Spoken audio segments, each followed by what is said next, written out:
এখন আমি শুরু করব ইলেকট্রিক্যাল মেশিন।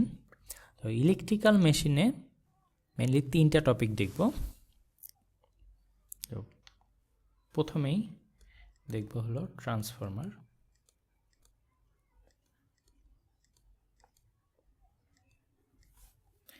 দেন জেনারেটর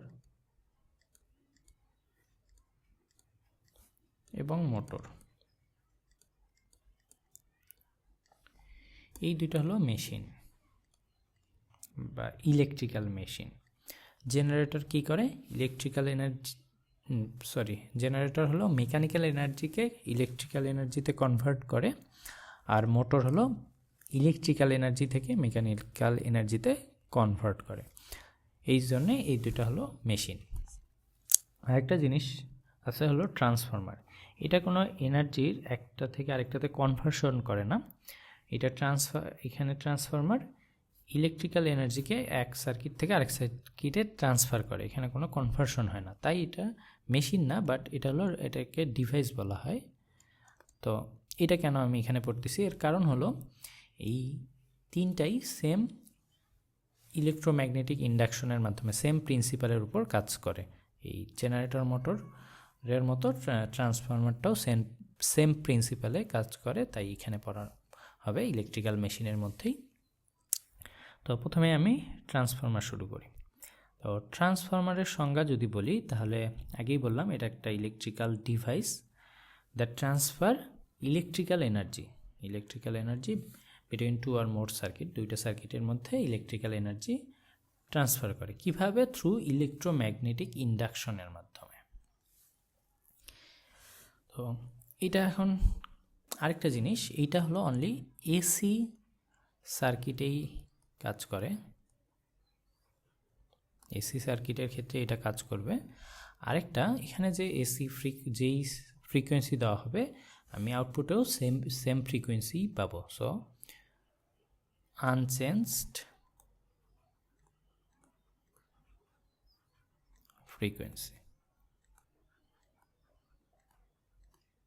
ফ্রিকোয়েন্সি কোনো চেঞ্জ হয় না। তো এইটা একটা সিঙ্গেল ফেজ ট্রান্সফরমারের ডায়াগ্রাম, বেসিক একটা ট্রান্সফরমারের ডায়াগ্রাম। তো এখানে দুইটা জিনিস আছে, একটা হলো কয়েল, একটা হলো কোর।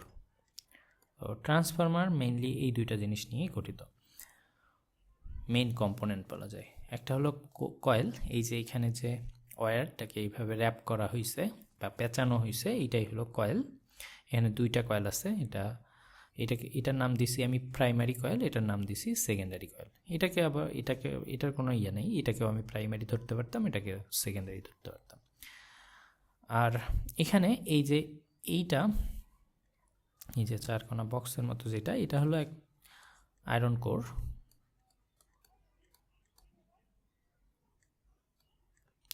কোর। তো এইটা কি করে? এইটাই যে ম্যাগনেটিক ফিল্ড, এখানে ম্যাগনেটিক ফিল্ড উৎপন্ন হয়, তো এই ম্যাগনেটিক ফিল্ডটা ভালোভাবে হোল্ড করতে পারে এই কোরটা। এটা একটা লো রিল্যাকটেন্স পাথ দেয় এই ম্যাগনেটিক ফ্লাক্সের জন্য। সো এইটা এখানেও আসতে পারে এইভাবে আর কি, এই কারণে। তো এখন প্রাইমারি কয়েল, সাধারণত প্রাইমারি কয়েল বলা হয় যেখানে আমি পাওয়ার সাপ্লাই দিব, আর যেখান থেকে আউটপুট নেব সেটাকে সেকেন্ডারি কয়েল। আমি যদি এই পাশে পাওয়ার দিই, তাহলে এটাকে আমি প্রাইমারি কয়েল বলবো, আর এটাকে সেকেন্ডারি। তো এখন এটা কিভাবে কাজ করে, ওয়ার্কিং প্রিন্সিপালটা দেখব। তো প্রথমে যদি প্রাইমারি সাইডে আমি ভোল্টেজ সোর্স দিয়ে ভোল্টেজ দিলাম, অবশ্যই এসি ভোল্টেজ দিতে হবে, এসি একটা ভোল্টেজ দিলাম। তো এটা যেহেতু একটা কয়েল, এখানে বা ইন্ডাক্টর, এর মধ্যে দিয়ে কারেন্ট ফ্লো হবে আই। এখন এখানে কারেন্ট ফ্লো হলে আমি এই ওয়ার্কিং প্রিন্সিপালটা এই দুইটা লয়ের মাধ্যমে মানে বুঝাবো আর কি। তো অ্যাম্পিয়ার্স ল অনুযায়ী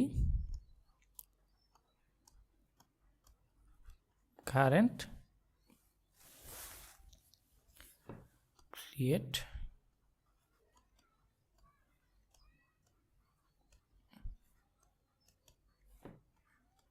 আমি জাস্ট সহজ কথায় বললাম যে current create magnetic flux. So এইখানে যখন কারেন্ট ফ্লো হবে এর কারণে এই যে ম্যাগনেটিক ফ্লাক্স উৎপন্ন হবে, এই যে এটার দিকে, এই দিকে এটা হলো ম্যাগনেটিক ফিল্ডের দিক, এটা বি দ্বারা রিপ্রেজেন্ট করা হয়েছে। তো এখানে ম্যাগনেটিক ফিল্ডটা উৎপন্ন হলো। তো এখন যেহেতু এটা কি এসি কারেন্ট, এই ম্যাগনেটিক ফিল্ডটাও কিন্তু একটা এসি মানে অল্টারনেটিং ম্যাগনেটিক ফিল্ড পাবো, বা টাইম চেঞ্জিং যদি বলি ওটাকে টাইম চেঞ্জিং। এখন ফ্যারাডেস ল অনুযায়ী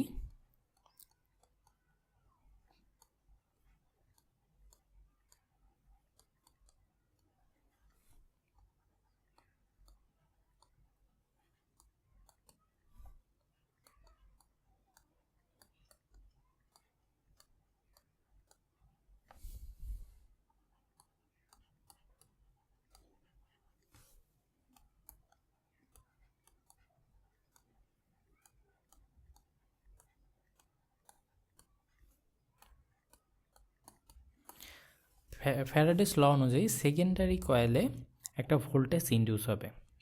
এর কারণটা কি, এই যে টাইম চেঞ্জিং ম্যাগনেটিক ফ্লাক্সের কারণে। তো এইটাই হলো ট্রান্সফরমার অ্যাকশন।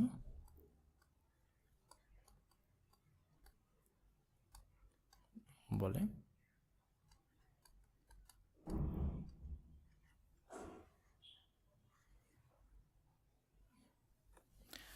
তো এখানে আমি একটা ভোল্টেজ পাবো, এটার নাম দিলাম V2, তাহলে এটার নাম দিই V1। এখন এখানে যদি আমি একটা লোড দিই, আমি জেড লোড দিলাম, তাহলে কি হবে, এখানে কারেন্ট ফ্লো হবে, এটাকে I2 ধরলাম, এখানে I1 ধরলাম। তাহলে তার মানে কি, এখানে VI মানে এখানে একটা পাওয়ার, এই পাওয়ারটা এই দুইটা লয়ের মাধ্যমে বোঝা যাচ্ছে যে এইটা সেকেন্ডারিতে আসলো ভোল্টেজ। তো এখানে লোড দিলে এখানে কারেন্ট ফ্লো হবে, মানে এখানেও আমি পাওয়ার পাচ্ছি, এই পাওয়ারটা এখানে ট্রান্সফার হয়ে গেল। এইভাবেই আসলে ট্রান্সফরমার কাজ করে। তো আমি যদি পুরাটা বলি একবার, যে এটা একটা ডিভাইস, ইলেকট্রিক্যাল ডিভাইস, যেটা পাওয়ার ট্রান্সফার করে ইলেকট্রোম্যাগনেটিক ইন্ডাকশনের মাধ্যমে। তো এটার মেইন যে কম্পোনেন্ট, সেই কম্পোনেন্ট হলো কয়েল আর কোর। তো এখানে দুইটা কয়েল আছে, আমি প্রাইমারি কয়েলে যখনই ভোল্টেজ দিয়ে পাওয়ার সাপ্লাই দিলাম, তো এখানে কারেন্ট ফ্লো হবে। অ্যাম্পিয়ার্স ল অনুযায়ী এই কারেন্টের জন্য এখানে একটা ম্যাগনেটিক ফ্লাক্স ক্রিয়েট হবে, কয়েলের মধ্যে দিয়ে যখন কারেন্ট ফ্লো হবে তখন একটা ম্যাগনেটিক ফ্লাক্স ক্রিয়েট হবে। এখন যেহেতু আমরা এসি পাওয়ার দিয়েছি, তাইলে এই ম্যাগনেটিক ফ্লাক্সটাও কিন্তু একটা এসি অল্টারনেটিং, মানে এটা টাইমের সাথে চেঞ্জ হয়। দেন ফ্যারাডেস ল অনুযায়ী time changing magnetic flux induces voltage, magnetic ফ্লাক্সটা এখানে ভোল্টেজ ইন্ডিউস করবে, এটার পরিমাণ আমি দিছি V2। তাহলে এখানে লোড চাপাইলে এখানে কারেন্ট ফ্লো হবে, মানে এখানে আমি পাওয়ার পাবো। এর মাধ্যমেই মেনলি ট্রান্সফরমারটা এইভাবে কাজ করে। এখন ট্রান্সফরমারের তাহলে অ্যাপ্লিকেশনগুলো কি, ট্রান্সফরমার আমি কেন ইউজ করব। তো প্রথমেই ইলেকট্রিক্যাল আইসোলেশন। যদি আমার এখানে কয়েল সংখ্যা, এটা আমি পরে দেখব যে কয়েল সংখ্যার উপর কীভাবে ডিপেন্ড করে, কয়েল সংখ্যার সাথে আসলে ভোল্টেজটা সমানুপাতিক। যদি এখানকার প্রাইমারি কয়েলের টার্ন সংখ্যা আর সেকেন্ডারি কয়েলের টার্ন সংখ্যা সমান হয়, সেক্ষেত্রে কিন্তু এখানকার ভোল্টেজটাও সেম পাবো, এখানে যে ভোল্টেজটা সেই ভোল্টেজটাই পাবো। সো এইভাবে কি করা হয়, দুইটা সার্কিট কিন্তু ইলেকট্রিক্যালি কানেক্টেড না, ইলেকট্রিক্যালি আইসোলেটেড, এইভাবেই যেখানে আইসোলেশন দরকার হয় সেখানেই এই ট্রান্সফরমার ইউজ করা হয়, ওটাকে আইসোলেশন ট্রান্সফরমার বলে। এছাড়া যেটা মেইন অ্যাপ্লিকেশন এটার বলা যায় ট্রান্সফরমারের, সেটা হলো ভোল্টেজ লেভেল চেঞ্জ করা বা আপ ডাউন করা। আমি যদি ভোল্টেজ বাড়াইতে চাই, সেক্ষেত্রে জাস্ট আমি সেকেন্ডারি সাইডের টার্ন সংখ্যাটা প্রাইমারির চেয়ে বাড়াই দিব, সেক্ষেত্রে স্টেপ আপ হবে।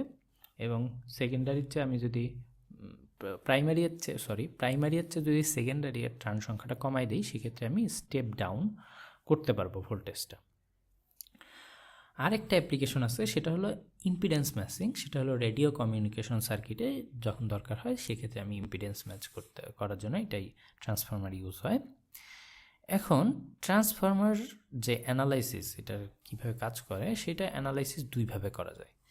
একটা হলো লিনিয়ার মডেল, এটা হলো রেডিও কমিউনিকেশন সার্কিটে যে ট্রান্সফরমারগুলো ইউজ হয়, সেক্ষেত্রে আমার এই যে ইম্পিডেন্সের দিয়ে ক্যালকুলেশনটা করে অ্যানালাইসিস করা হয়। বাট পাওয়ার অ্যাপ্লিকেশনে বা পাওয়ার ট্রান্সফরমার যেগুলো বড় বড় পাওয়ার ট্রান্সফরমার বেশি ভোল্টেজ বা বেশি কেভিএ রেটিংয়ের যে